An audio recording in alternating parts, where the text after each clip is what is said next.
আমার আবার কোথাও কাজ অথবা সকালে যদি বাড়ানোর কোথাও তাড়াহুড়ো থাকে বা কোথাও কোনো কাজ থাকলে আগের দিন সারা রাত আমার আবার ঘুম ধরে না। মনে হয় যে কখন সকাল হবে, কখন সকাল হবে, এই টেনশানে আর আমি ঘুমাই না। তো সারা রাত জেগে দেখতেই পাচ্ছেন চোখটা লাল হয়ে গেছে। সকালে উঠে ফ্রেশ হয়ে রেডি হয়ে গেলাম। তো আজকে একটু কাজ পড়ে গেছে, তাই নওগাঁ যাব। নওগাঁ যাওয়ার জন্য বের হলাম, একটা রিক্সা নিলাম, নিয়ে সোজা চলে যাব। যাই এই তো বাসে উঠে পড়ছি, এখন বাসে জার্নি করব। দেখেন যা রোদ, বাস যেহেতু রওনা দিয়েছে আর এত পরিমাণ রোদের তাপ আর যা গরম, খুব খারাপ লাগছিল, কিন্তু কিছু করার নেই। দুইটা কাজ পড়ে গেছে, তাই নওগাঁ যেতেই হবে। তো এই জন্য রওনা দিলাম। এর মাঝখানে ঘুমিয়ে পড়ছিলাম, তাকিয়ে দেখি যে নওগাঁ মানে চলে এসছি। আর এইটা হচ্ছে নওগাঁ, মানে নওগাঁ ব্রিজ নামে পরিচিত। এই ব্রিজটা কম বেশি সবাই চিনে, আমার নওগাঁ এলাকার মানুষজন অবশ্যই চিনে এই ব্রিজটা। আর এই রাস্তাটা এত পরিচিত, কত ভালোবাসা, কত স্মৃতি জড়িয়ে আছে বলেন। এই রাস্তাগুলো যখন দেখি তখন অনেক খারাপ লাগে, মাঝে মধ্যে গেলে মনে হয় যে কত স্মৃতি পড়ে আছে, কত কি পড়ে আছে, কত দিনে কতবার যাতায়াত করছি এই রাস্তাগুলোতে।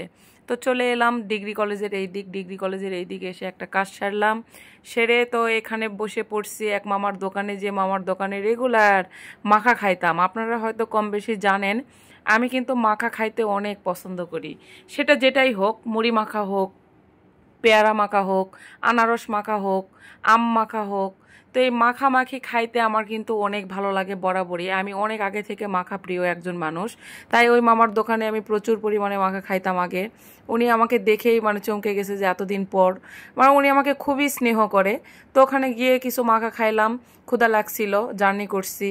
তো ওখানে মাখা খেয়ে চলে আসছি ডাক্তারের কাছে। ডাক্তারের কাছে সিরিয়াল দিয়ে বসে থাকতে তো জানেন অবস্থা কেমন।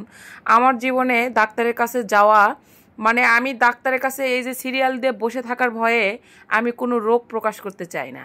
এটা আমার সমস্যা, কারণ আমি বেশিক্ষণ কোথাও যাই যে ঘন্টার পর ঘন্টা বসে থাকবো, এই জিনিসটা আমার কাছে খুবই খারাপ লাগে, বিশ্বাস করেন।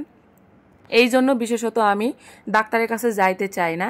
তো ডাক্তারের কাছে অনেকক্ষণ পর্যন্ত বসে থেকে অবশেষে সিরিয়াল পাইছি।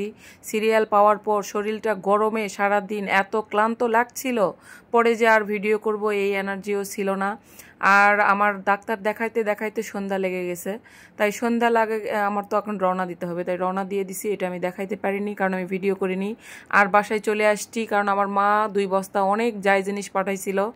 মাছ পাঠাইছে, চাল পাঠাইছে, আলু পেঁয়াজ থেকে শুরু করে অনেক কিছু পাঠাইছে। অবশ্যই নেক্সট ভিডিওতে দেখাবো এগুলো। তো এই ভিডিওতে দেখাইলে অনেক বড় হয়ে যাবে। তো তাড়াহুড়ো করে বাসায় এসে ফ্রেশ হয়েছি। ফ্রেশ হয়ে কাপড়টা চেঞ্জ করে মনে করছি যে, কারণ মা মাছগুলো কেটে দেয়নি, সুন্দর করে পরিষ্কার করে শুধু মানে লারি ভুড়িগুলো একটু বের করে দিয়েছে যেন নষ্ট না হয়, কারণ যে গরম পড়ছিল। আর আমি এইটাকে বাসায় এসে সুন্দর করে পিস পিস করে কাটছিলাম, কারণ মা যেহেতু সুন্দর করে পরিষ্কার করেই দিয়েছে। আর এটা আমি এখন ফ্রিজে রাখবো। আজকের ভিডিওটা এই পর্যন্ত, ভালো লেগে থাকলে অবশ্যই কিন্তু পাশে থাকবেন। আল্লাহ হাফেজ।